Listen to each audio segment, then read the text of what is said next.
Welcome back to the Hunt Fish Live podcast. I'm Dan, your host, and this is episode number 8.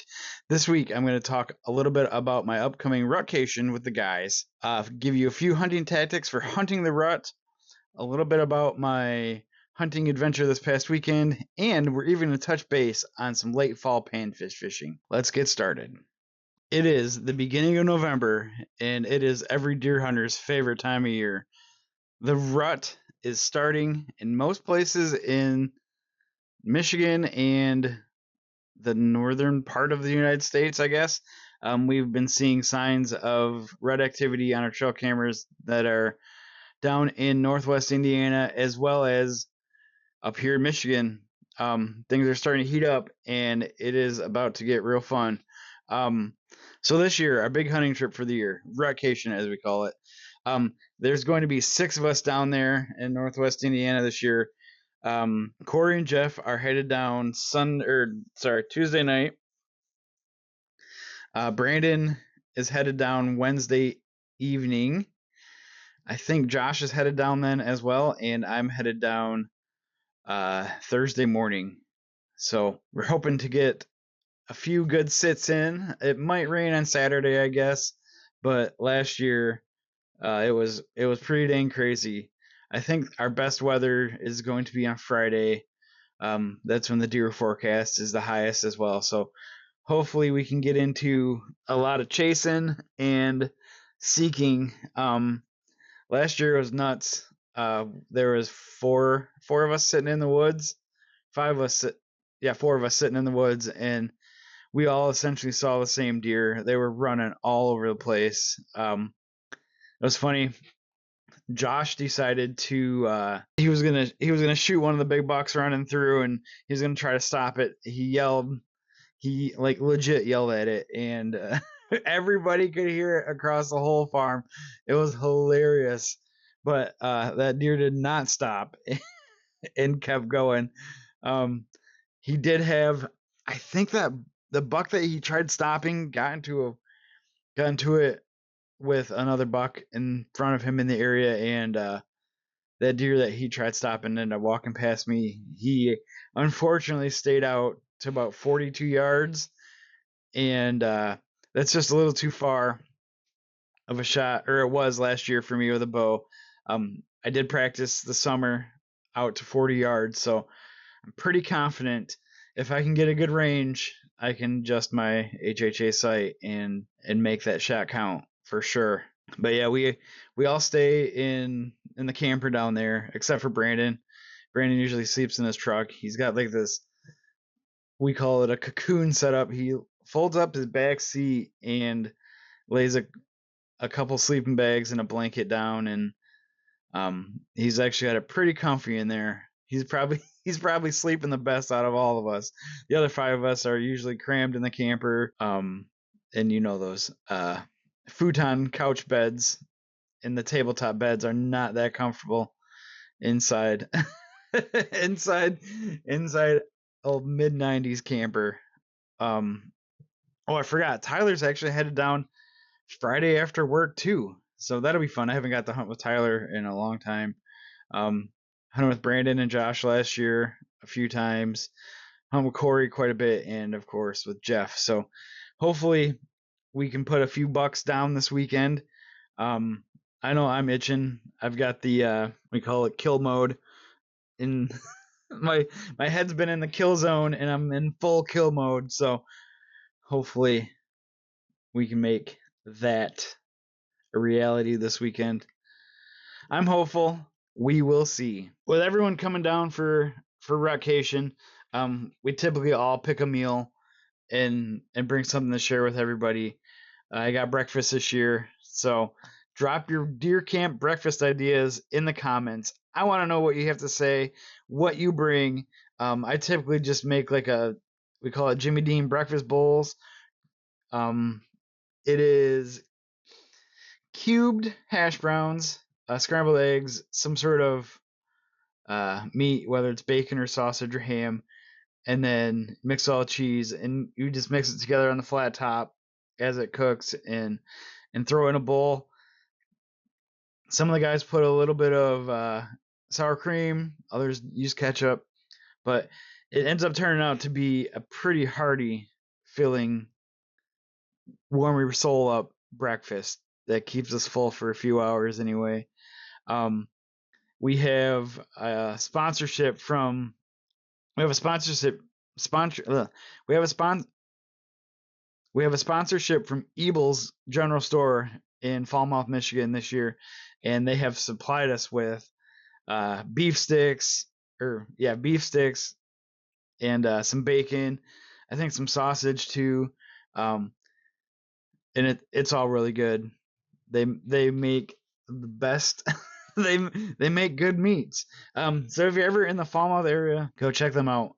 And then of course, one night we always go out to the restaurant. There's a place around close to camp uh, that has great food and cheap drinks. So we usually hit that one up and have a good time eating out and watching some football or some hockey or something on TV for a couple hours. But hunting is our main focus when we go on these trips. That you can't find a better spot to hunt. Northwest Indiana carries some giants, and we see giants on our trail cameras. So if you're making the trip down to hunt, you gotta hunt. There's no two ways about it. This past weekend, though, I was able to get out to one of my public land spots around home.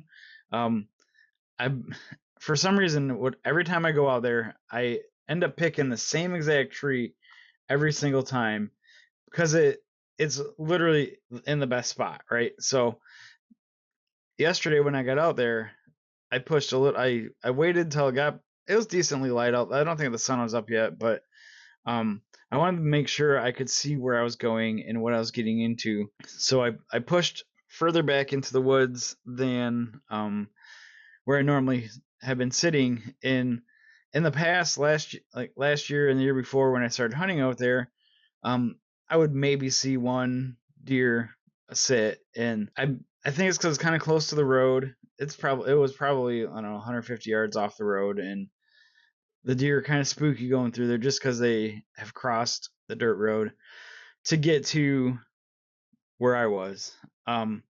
So I think it helped moving further back. Yesterday, I saw 3 does and I heard a big buck walking through the woods out of sight. Area that I was in was on the side of a contour change between a big oak flat and a bedding area. So I was hoping to get the deer coming out of the bedding area up to have a snack or catch some chasing action in the open woods. Neither of which happened. The does that I saw did come from up on top of the oak flat, so I was in the right place. They just weren't moving through there at that time. So I think next time I head out there, I might go to that same area or maybe even push a little bit further back.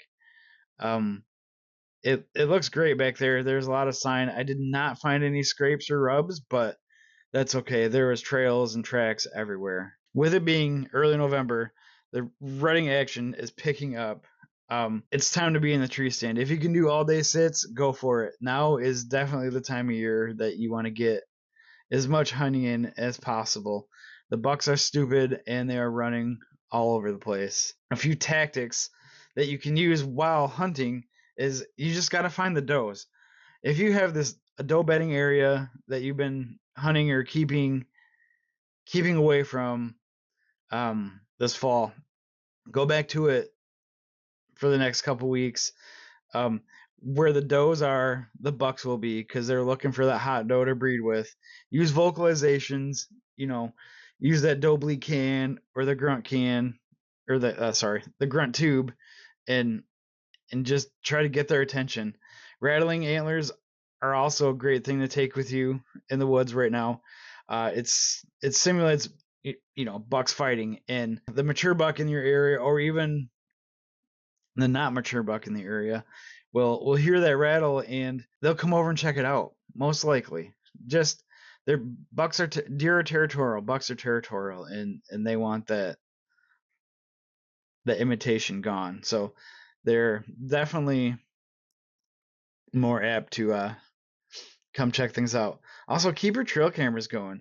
especially near scrapes. Those deer will use, bucks and does will use those scrapes as communication points for other deer to let them know they're in the area and even find that hot doe.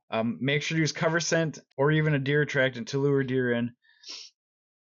That we use Evercalm from Conquest Scents as well as VS1 from Conquest Scents, which is straight from in heat does. And we also use Dominant Buck Scent from Conquest as well. All three have had rave reviews from the teammates on Vital Shot, and I personally have had pretty good success with using Evercalm from Conquest. It smells like a deer. It keeps deer calm. It's in the name.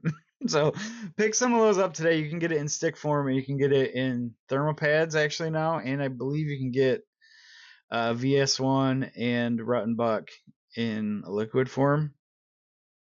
But also focus on funnels and pinch points anywhere you think those deer are going to run through if they're chasing or even cruising looking for a doe.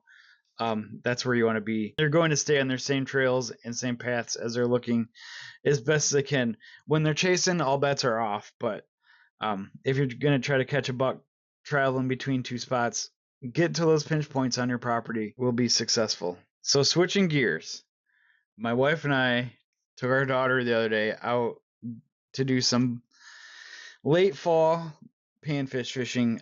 We went to one of our favorite spots to find bluegill and big perch, and it did not disappoint. The weather was great here in the area on Saturday, so we could not pass up a day at the lake shore fishing. It was a ton of fun. We all caught a bunch of bluegill. I caught some perch. Our daughter's 5.5 right now, and we're trying to get her into fishing, and I think it's catching on. So she had a blast, which is really all that matters. And we brought home 15 or so for the frying pan. It's a perfect family meal with a little bit of breakfast leftovers. What we used that was most successful this past weekend was 4mm tungsten jigs we started using 4mm tungsten jigs like you would use for ice fishing, tipped with 2 wax worms, and they didn't really seem interested in that. So we threw on the old trusty gold hook. I think numbers 6s are what we use. Put a couple wax worms on there, and we found them just off the weed line in about 7 foot of water.